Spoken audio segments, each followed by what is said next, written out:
As 4 fases de Cristo na face da terra. Cristo, quando palmilhou a face da terra, viveu 4 fases distintas. A primeira fase, chamada manjedoura, a segunda fase, chamada carpintaria, a terceira fase, chamada Jordão, e a quarta fase, chamada deserto. Todos nós que almejamos os céus, vamos ter que passar por essas 4 fases. A primeira fase, a manjedoura, representa o desprezo. Isaías capítulo 53 escreveu: ele era desprezado. Todo aquele que nasce para o reino de Deus vai viver a fase da manjedoura, vai viver o desprezo pelos colegas de trabalho, de escola, até mesmo dentro da igreja. Temos que passar por ela. 29 anos e meio Jesus viveu na carpintaria, a fase mais longa da vida do cristão. Na carpintaria, Deus tira aquilo que está sobrando e acrescenta aquilo que está faltando. Paulo, quando sai da carpintaria, escreve: agora não mais vivo eu, Cristo vive em mim. Jordão, a fase em que Deus abre os céus, derrama de unção, confirma a bênção. E deserto, a fase que temos que provar para o Senhor que não o servimos pelo que Ele tem para nos dar, mas pelo que Ele realmente representa para nós. A carta de Jeremias, capítulo 29 de Jeremias, é a primeira vez que Deus vai usar um profeta e não vai usar os lábios de um profeta. Jeremias está escrevendo uma carta a judeus, irmãos seus que estão exilados na Babilônia. O Espírito de Deus lhe toma e ele escreve: assim diz o Senhor dos Exércitos. Aqui eu falo de seu contemporâneo chamado Abacuque, alguém que ombreou a causa junto com Jeremias. Explico o porquê daquela oração em forma de cântico, do capítulo 3, versículo 17 em diante do livro de Abacuque, que ele fala: ainda que a figueira não floresça, o produto da oliveira minta. Porque ele cita estas plantas? Para os judeus, ou os judeus, eles plantam 7 tipos de planta, que têm uma relevante importância no cenário espiritual para eles. Para um judeu, quando a figueira não floresce, é porque Deus esqueceu deles. Quem conhece biologia ou botânica sabe que o figo não é um fruto, o figo é uma flor. E quando essa espécie de arbusto floresce, quando você extrai esta flor chamada figo, ou quebra uma folha, ou arranca a casca do seu caule, ela escorre uma resina leitosa. Pasmem, irmãos, a Bíblia tem remédio para tudo. Os dermatologistas judeus pegavam esta resina leitosa e faziam uma poderosa pasta dermatológica que curava câncer de pele, lepra, escara.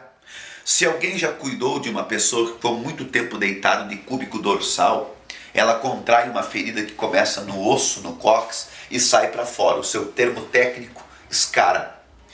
Pasme, olha que coisa interessante. Os dermatologistas judeus pegavam essa resina leitosa e faziam um poderoso emplasto, uma poderosa pasta dermatológica. Prova teológica: o último versículo do capítulo 38 de Isaías fala do rei Ezequias. Alguém que esteve enfermo e acamado, a ponto que não pôde descer da sua cama e, deitado, orou. O texto encerra dizendo que depois que Deus o restaurou, passaram emplasto de figo nas chagas do rei Ezequias e ele foi curado. Nos dias de Abacuque, o povo estava doente, leproso, enfermo, não queria ir para a igreja porque a figueira não florescia. Abacuque era cantor, compositor, teólogo, filósofo, mas era crente ao Deus de Israel. O povo subia ao templo e perguntava a Abacuque: Deus esqueceu de nós, a figueira não floresce e tu estás no templo? Abacuque respondia: é que a fé de vocês desfocalizou. Vocês esperam na figueira, eu não. Eu, ainda que a figueira não floresça, eu esperarei no Senhor e exultarei no Deus da minha salvação. Isso é um tema fantástico. O cego de Jericó. Por que erramos teologicamente quando associamos o nome Bartimeu ao cego? Em nenhum dos evangelhos existe essa relação. Bar é aramaico e a língua oficial falada na Judéia nos dias de Jesus era o aramaico. Bar no aramaico é filho, como Yud Ben no hebraico é filho, e como Yod Van no holandês é filho. Lembra-te do filmezinho do John Claude Van Damme? João Cláudio, filho de Damme. Lembra-te do rei assírio Ben-Hadad, rei assírio, filho de Haddad. Lembra-te do cego Bartimeu, cego filho de Timeu. Por causa da lei, nos dias de Jesus Cristo, todo aquele que nascia coxo, cego, surdo, mudo, ele era considerado maldito e também perdia o direito de ter um registro junto ao cartório da cidade. Eram retirados de suas casas e colocados em lugares estratégicos, viviam como mendigos. A Bíblia diz que ele mendigava. Por que ele foi repreendido quando ele clamou em alta voz? Entenda, eles colocavam os mendigos em lugares estratégicos e eles mendigavam em silêncio. Eles sentavam-se sobre os seus pés e em silêncio moviam o corpo para frente e para trás. É uma cultura do povo do Oriente. Eles estão falando sem palavras. Se você for a Jerusalém, eu quero que você vá. Se você não for nesse tempo presente, não se preocupe. Há uma promessa para os fiéis à palavra do Senhor. Nós vamos morar na Jerusalém que está pronta. Vai descer ataviada dos céus um dia. Mas se você lá puder ir, você vai chegar diante do muro de Salomão, um lugar chamado Muro das Lamentações, o que restou do templo de Salomão. Você vai ver uma cena interessante. Judeus de todo mundo sobem a Jerusalém para estudar a Torá e orar ao seu Deus. Eles não falam, eles ficam horas diante daquele muro, em silêncio, movendo o corpo para frente e para trás. É uma cultura do Oriente. Eles estão falando sem palavras, desde a planta dos meus pés, a ponta dos meus cabelos, da divisão da alma e do espírito. Eu imploro pelo socorro de alguém. Todo o Shabat, a lei do Shabat, o sábado santo, eles eram retirados dos lugares estratégicos e colocados nas portas das sinagogas. A mesma lei mosaica, está escrito na sua Bíblia, proibia coxo, cego, surdo e mudo de entrar dentro de uma sinagoga. Foi no pé de uma sinagoga, proibido de entrar lá dentro, porque ele ouviu. A Bíblia diz que a fé vem pelo ouvir da palavra. O escriba lá dentro fazia menção do texto de Isaías 11, do rebento do tronco de Jessé, das suas raízes, um renovo frutificará. Estava falando do filho de Jessé, o filho de Davi. O mesmo Isaías que em 55:10 escreve que assim como descem a neve e a chuva dos céus e para lá não tornam, antes rega a terra, faz brotar, produzir, dar semente ao semeador e pão ao mesmo do que come, assim será a minha palavra, diz o Senhor dos Exércitos. Não voltará para mim vazia, antes fará o que me apraz e prosperará naquilo para que eu a enviei. Pois bem, ele está mendigando no silêncio da sua vida, na escuridão da sua vida, movendo o seu corpo, e ouve um barulho e pergunta: que barulho é esse? Alguém vai lhe dizer: esse é Jesus, o filho do José e da Maria de Nazaré. A palavra que ele ouviu lá no pé da sinagoga lhe é revelada e Deus lhe abre os olhos espirituais. Ele vê sem enxergar com os olhos carnais o que os outros vendo não conseguiram. E ele vai dizer: este não é o filho do José e da Maria, não. Este é aquele que o profeta escreveu que quando ele viesse, surdos ouviriam, mudos falariam, coxos andariam e cegos que nem eu tornariam a ver. Filho de Davi, tem misericórdia de mim. Ele não perdeu a oportunidade. Gestão financeira familiar, para a família. Eu organizo a cronologia do Gênesis e provo que Deus organizou toda a vida material física do Adão para depois dar matrimônio para ele. Você sabe que a Bíblia está toda fora da sua ordem cronológica, mas no capítulo 2 ao capítulo 3 de Gênesis, obedece esta ordem de criação. E no capítulo 2, versículo 7, está escrito que Deus formou o homem. No versículo 8 diz que Deus plantou um jardim na banda oriente do Éden. Entenda, o Éden não era um jardim. A geografia bíblica ensina que o Éden era um espaço físico que compreendia desde a Ásia Menor ao sul da Etiópia. Pois bem, a Bíblia diz que num cantinho, na banda oriente do Éden, Deus planta um jardim. Por quê? Porque ao criar o homem, Deus preocupou-se em arrumar um lugar para ele morar.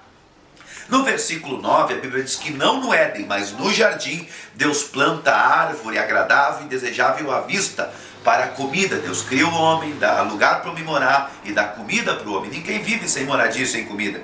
Versículo 10, 11, 12, 13 e 14, Deus muda a geografia do Éden, fazendo com que os rios Gion, Pison, Eufrates e Hiddekel passem pelo centro do jardim. Cria o homem, dá casa para o homem, comida para o homem, água potável para o homem. E o versículo 15, o texto diz que ele coloca Adão para lavrar, o primeiro verbo, e guardar, o segundo verbo. Lavrar da ideia de trabalho e guardar da ideia de mantenedor. O resultado do trabalho gera divisas para lhe guardar a sua casa. Lá no versículo 21, 14 versículos à frente, estamos em ordem cronológica. Deus vem criando em sequência. 14 versículos à frente, Deus cria a mulher. Por quê? Porque Deus é organizado. Deus organizou toda a vida material do Adão para depois dar matrimônio para Adão. Quando o cristão planeja a sua vida financeira, sempre sobeja e ele sempre será próspero. O dia a dia de um casal, isso aqui é fantástico. Usamos algumas naturezas para provar algumas diferenças entre o homem e a mulher. Independente de você ser cristão ou não, nós, como seres humanos, a ciência nos ensina, nós temos um chamado sistema límbico, onde está o nosso hipotálamo, o centro das nossas emoções. E a ciência nos ensina que este sistema límbico, ele exerce uma pressão sobre o nosso SNA, ou sistema nervoso autônomo, a nossa fisiologia. Entenda que o homem e a mulher, independente de ser cristãos, eles são diferentes um do outro. Tratamos destas diferenças aqui, usando a base científica e também teológica. É fantástico. Falamos de intimidade, de sensibilidade, falamos de trato, falamos de sexualidade. Algo maravilhoso que vai edificar a sua vida. Pais e filhos, quem cria filho problemático dentro da igreja? Eu e você. Aqui falamos daquela família, da família do filho pródigo. 2 filhos, um gastou dissolutamente, outro deixou de usufruir aquilo que tinha. Falamos de 2 tipos de desperdício dentro de um lar, quando desperdiçamos dissolutamente e quando temos e deixamos de usufruir, também desperdiçamos de viver a vida de uma maneira constante e maravilhosa. São temas em DVD, temas em livretos e temas que eu quero abordar com você. Deus o abençoe, faça da sua vida uma vida regalada e que as bênçãos preconizadas pela palavra de Deus, uma a uma, ao seu tempo, no tempo de Deus, te alcance. Deus te abençoe, em nome de Jesus.